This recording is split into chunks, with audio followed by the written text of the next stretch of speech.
और आपको लग रहा होगा कि मैं किसी लाइब्रेरी में घूम रहा हूँ, तो हाँ, एक सरकारी स्कूल के लाइब्रेरी में हूँ। कमरा ज़्यादा नहीं है, इस वजह से क्लासरूम को हॉस्टल बना दिया गया है और लाइब्रेरी को क्लासरूम बना दिया गया है। ठीक है, लेकिन जुगाड़ पर कब तक चलेगा हमारा स्कूल? 1 2 3 4 5 6 7 8 9 10 11। तो सरकारी स्कूल का मुसाफिर खाना देख लीजिए, ये हॉस्टल है। शिक्षकों को पैसा नहीं दे रहे हैं और उम्मीद रखते हैं कि शिक्षक अच्छा पढ़ाएं। बहुत सारे स्कूल में शिक्षक का भी कमी होते, वो शिक्षक का भी आकलन करके वो उसमें फुलफिल कर सकते हैं उस विद्यालय में। मतलब मंत्री जी सोए बांग्ला में और हम सोए जंगला में। देखिए यहाँ पर आपको ये बहुत सारी किताबें दिख रही होंगी। देखिए डिफरेंट किताबें हैं, इतना तो हम भी नहीं पढ़े हैं तो उतना मालूम नहीं है मेरे को भी। और ये बहुत अच्छे से देखिए यहाँ पर सजाया हुआ है और आपको लग रहा होगा कि मैं किसी लाइब्रेरी में घूम रहा हूँ, तो हाँ, एक सरकारी स्कूल के लाइब्रेरी में हूँ। और बहुत अच्छे से देखिए, अगर इतना 10 किताब भी यहाँ पर लोग आके पढ़ लेगा तो कामयाब हो जाएगा, ये मैं दावे के साथ कह सकता हूँ। और झारखंड के सभी विद्यालय में ऐसे लाइब्रेरी होने चाहिए। जो ऐसे जो बुक्स देख रहे हैं आप, लगाया हुआ है, अच्छे से सजा के रखा होना चाहिए, लेकिन नहीं होता है। आप 10th क्लास में चले जाइए, 12th क्लास में चले जाइए, इंटरमीडिएट कॉलेज में चले जाइए, छोटे छोटे कॉलेजों में चले जाइए, नहीं होता है। सब जुगाड़ पे चलता है। और ये हमको लगता है लाइब्रेरी है और लाइब्रेरी में क्लासरूम चल रहा है। पहली बार ऐसा देख रहा हूँ कि लाइब्रेरी में क्लासरूम चल रहा है। सर यहाँ पर इधर आइए, लाइब्रेरी में क्लासरूम क्यों चल रहा है? सर ऐसा बात है ना कि जो आवास है, बच्चों लोग के जो स्पेशल आवास है, वहाँ पे इन बच्चों को रखने का जगह नहीं है। तो इन बच्चों को हम लोग जो क्लासरूम जो प्रोवाइड है हम लोग विद्यालय में है, वहाँ पे इन बच्चों को हम लोग रख रहे हैं सोने के लिए। लेकिन और जो लाइब्रेरी है, यहाँ पे हम लोग क्लासरूम चला रहे हैं।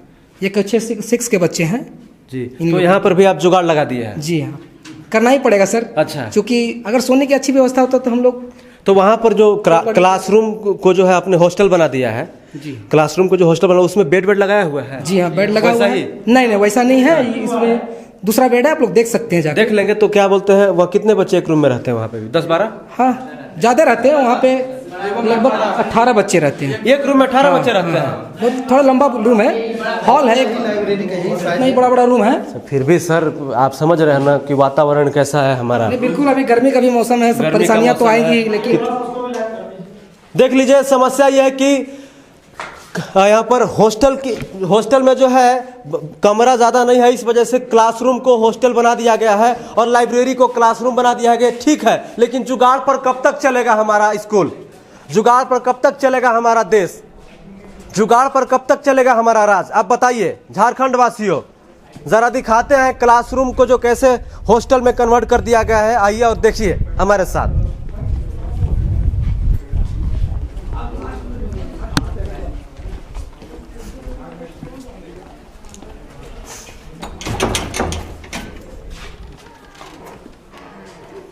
देख लीजिए, 1 2 3 4 5 6 7 8 9 10 11। एक क्लासरूम में 11 बेड लगा हुआ है।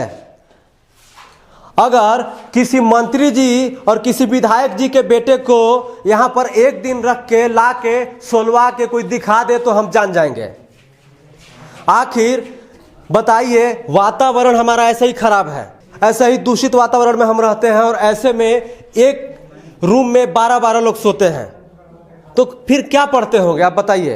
तो विनती करते हैं शिक्षा विभाग से और जगन्नाथ महतो से कि महतो जी थोड़ा सा ध्यान दीजिए, क्लासरूम बनवाइए, यहाँ पर हॉस्टल का जो है रूम एक्स्ट्रा करवाइए।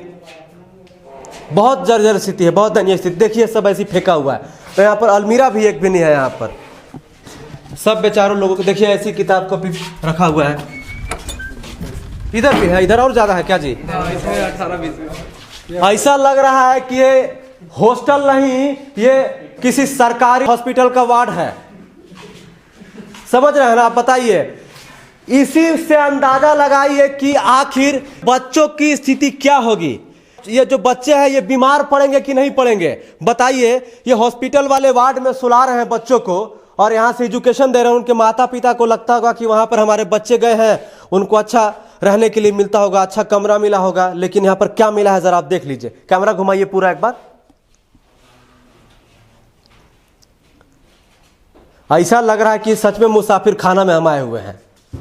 तो सरकारी स्कूल का मुसाफिर खाना देख लीजिए, ये हॉस्टल है। क्लासरूम को हॉस्टल बना दिया गया है क्योंकि वहाँ पर हॉस्टल में जगह नहीं है।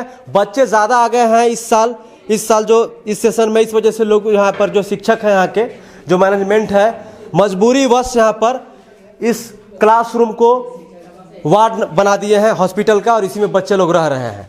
इधर शौचालय है, कम से कम 25 लोग सोते हैं एक रूम में। बताइए सर, इनको घर भेज दीजिए सर, कैसे रखते हैं बताइए। नहीं तो हम लोग को तो आदेश है रखने का, हम लोग घर नहीं भेज सकते हैं। आदेश है, लेकिन सर आपको लगता नहीं है कि बीमार पड़ेंगे बच्चे ऐसे?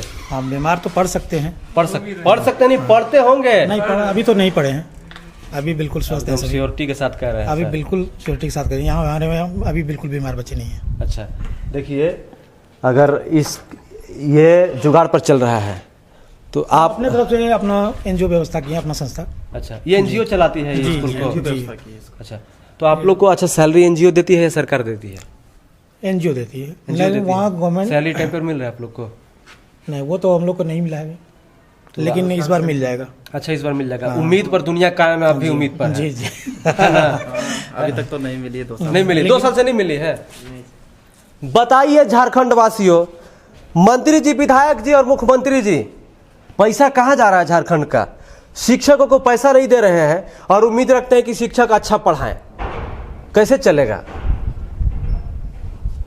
शिक्षा का आवास का भी यहाँ पे सारे टीचर के लिए आवास नहीं है। तो फिर आप लोग बेजुगाड़ में रहते हैं? हम लोग प्रिंसिपल आवास है, उसी में सभी सारे टीचर और भी कुछ एक्स्ट्रा रूम है, सिक रूम है, उसमें एडजस्ट किए हुए। तो सर एडजस्ट पे कब तक चलेगा सर बताइए?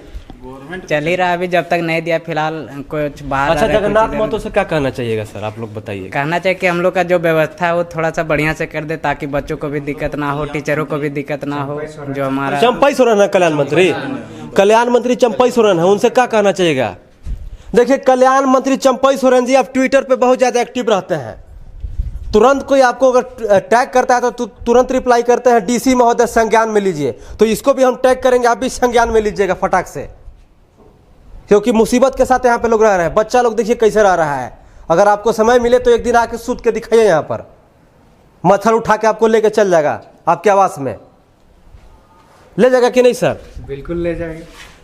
अच्छा एक बात बताइए, झारखंड की जनता, देश की जनता, हम ही लोग क्यों मुसीबत में रहें? हम ही लोग क्यों सब कुछ एडजस्ट करें? नेता लोग क्यों नहीं करता है एडजस्ट? इसलिए नहीं करता है कि उन लोग को सारा सुख सुविधा आराम से मिल ही जाता है, तो उन लोग को समझ में नहीं आता है। उन लोग ग्राउंड लेवल से नहीं देखते हैं, ग्राउंड लेवल पर उन लोग आता ही नहीं है। आता ही नहीं है। और वो हमेशा जब उसको पोस्ट मिल जाता है तो वो ग्राउंड लेवल की स्तर पर नेगलेक्ट ज़्यादा करने का प्रयास करते हैं, और उसको जो फाइल मिलता है, जो आईएएस लोग फाइल बढ़ाते हैं, उसी फाइल पे निर्भर हो जाते हैं। तो आईएएस लोग कौन सा ग्राउंड लेवल घूमता है? तो एसी में बैठा रहता है आईएएस। तो वही लेवल से वो पहचान उन लोग को समझ में आता है कि वो जो वो देते हैं फाइल, वही फाइल पे वो निर्भर हो जाते हैं। वो ना तो किसी स्कूल पे औचक निरीक्षण करने का प्रयास नहीं करते हैं। कम से कम हर आईएएस को हर एक डिपार्ट दे दिया जाना चाहिए कि हर स्कूल को औचक निरीक्षण करना चाहिए, ताकि इस तरह से अगर औचक निरीक्षण करेंगे तो जो हमारे स्कूल का जो कमियां हैं वो भी पूरी होगी, और सारे शिक्षक या उस स्कूल में जो कमियां हैं वो सारे मतलब प्रॉपर वे में भी रन होगी, और प्रॉपर वे में सब सुविधा भी समय समय पर उपलब्ध भी होगी। और रही बात कि बहुत सारे स्कूल में शिक्षक का भी कमी होते, वो शिक्षक का भी आकलन करके वो उसमें फुलफिल कर सकते हैं उस विद्यालय में। जी देखिए, सर ने बहुत अच्छी बात कही है कि नेताजी जो लोग होते हैं ना, नेता लोग, उनको सच में धरातल पे क्या होता है कोई लेना देना है ही नहीं होता है। सबसे अच्छी बात यह है कि उनको सरकार अभी नया नया फॉर्च्यूनर दे दी है 50-50 लाख रुपए का। अभी सरकार 11 मंत्री को बंगला बना के दे रही है। मतलब मंत्री जी सोए बांग्ला में और हम सोए जंगला में। समझ रहे हैं ना झारखंड की क्या स्थिति है? बन रही है हमारे साथ। और चंपई सोरेन जी जरा इस पर गौर फरमाइए और देखिए। जय हिंद, वंदे मातरम।